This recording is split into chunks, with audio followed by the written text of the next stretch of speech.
As soon as you accept the axiomatic premise that rights come from human beings, you must, by definition, accept that rights can be abolished by human beings. The end. If we brought something into existence, we can remove it from existence. Rights do not come into existence through human beings. We are not the creator of rights. We are not the bestower of rights in any form, whether it's from an individual or a society or a government.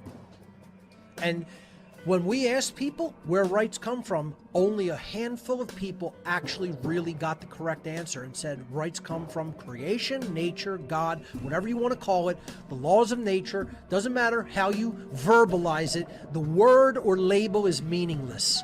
It comes from a higher power than man. The end. That's it. And if you don't believe that exists, you have not done enough study, observation, and testing of what has happened throughout all of human history. This was a system of slavery being directed by social engineers and the most powerful people in human civilization, as far as what resources they had at their command and how much they actually held sway and thrall over the human mind. Culturally, they were the culture creators, they were the social engineers, and ultimately they were the master psychologists that had dark occult knowledge. They had the knowledge of the occult, and they were using it for totally abusive, dark purposes, namely to enslave. And ultimately, really to cull, which is one of their agendas. We are collectively the controllers of our destiny as human beings. You know, there's no one doing this ultimately to us externally. We are doing this to ourselves in the long term.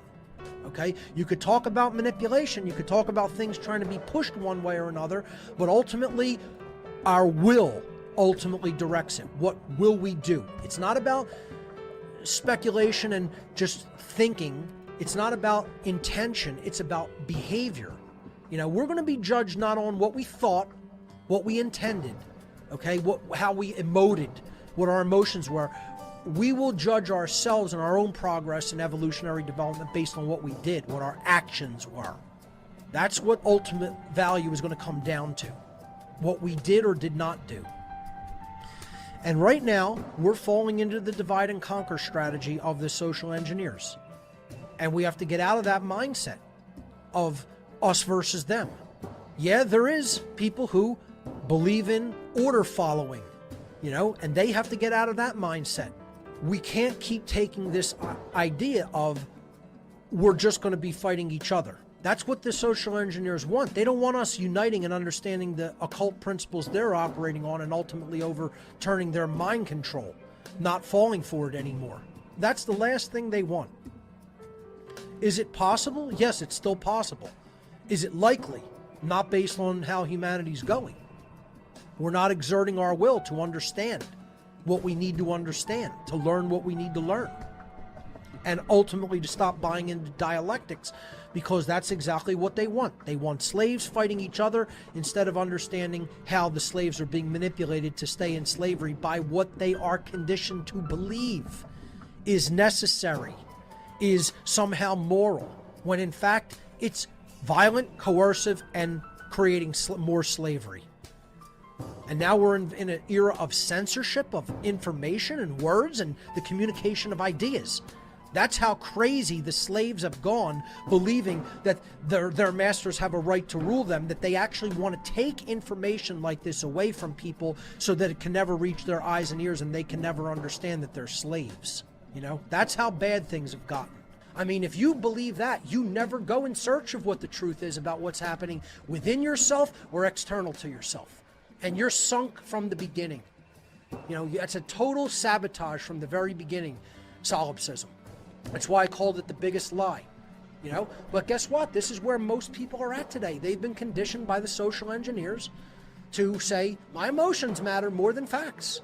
And if this hurts my feelings, then I don't accept it as being true. You know, you reason like that, that's solipsism. That's not reason at all. It's a belief system that we have to purge from the human mind. And you tell people that, and they want to do harm to you. You're telling them the solution can never lie in something like solipsism or the belief in authority, and that the mind has to be changed before the external world could change in any way. And they'll get angry at you for telling them they have to change the way they think when their thinking is the actual cause of the problem that we are experiencing, and they don't yet understand that. You know, that's what we have to start teaching people as a group of people who claims that we understand this information. And again, in order to do that and to get it out there, if you're going to bang your head against the wall forever if you think you're going to do that one-to-one as an individual. Human beings can decide and set what right and wrong are. Right and wrong are there for you to learn. They are there for you to discover what they are and then align your behavior to them so that you can perform right action and reap positive consequence collectively as a species, namely true freedom, and not perform wrong behavior, which will give you the consequence in the aggregate of enslaving you, of putting you deeper and deeper into bondage as a species. And what the out of control ego that doesn't want to acknowledge it's wrong, doesn't want to admit a higher power exists, and doesn't want to acknowledge natural law is a satanic mindset. It's the force that will not allow us to acknowledge that we are wrong. And eventually it turns into the satanic mindset of I am God. I will control everything. I will dictate what right and wrong are. That's really all it is. The belief that human beings are God and we invent what is right and what is wrong for ourselves, not the right way of discovering what those things are and aligning our behaviors to them. Because ultimately, this is what we're doing when we take that mindset, folks. We're watering a tree that we have a noose tied around our neck to one of its branches. And you know how that ends up. That tree, we're continuing to feed that tree of evil, and it grows and grows and grows until it pulls us right up, off of our feet and hangs us. And that's where we're at. So what are we talking about here? We're talking about getting out of this self-loathing, suicidal way of life. And that is done by really understanding how wellness is manifested, or fitness, you could call it. Wellness, fitness, strength of the individual, and then strength of the whole society. Because this does extend beyond the individual and it goes to the aggregate of society. Because the individuals comprise the aggregate. There's so many different dimensions to wellness. We not need only mental wellness.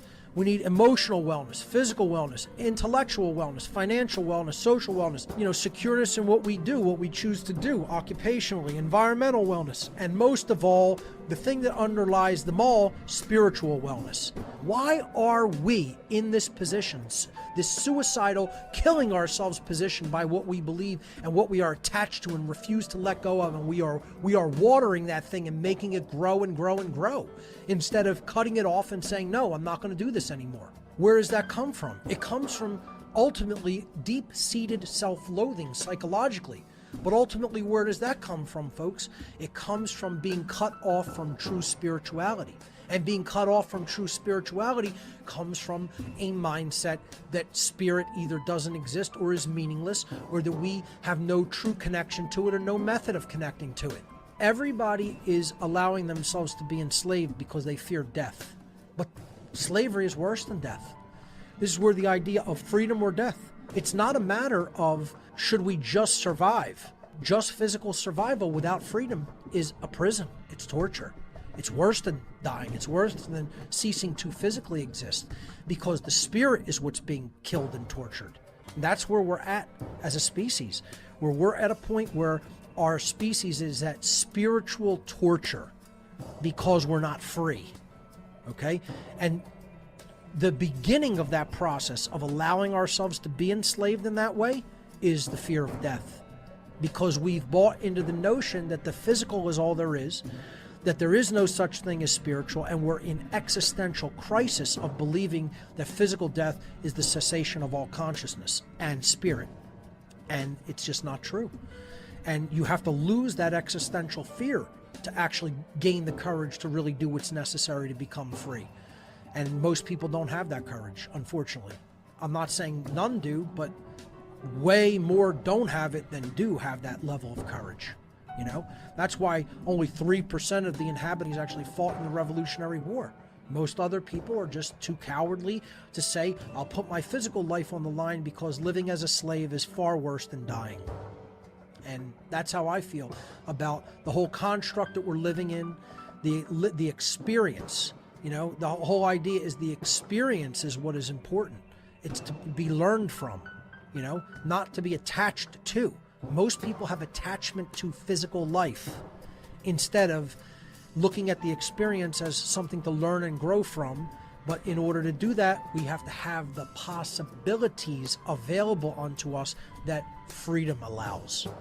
And that's why I think it is more important to be free than it is to just maintain physical continuation of life. Life being sustained could turn into ultra ugly things that are far worse than death.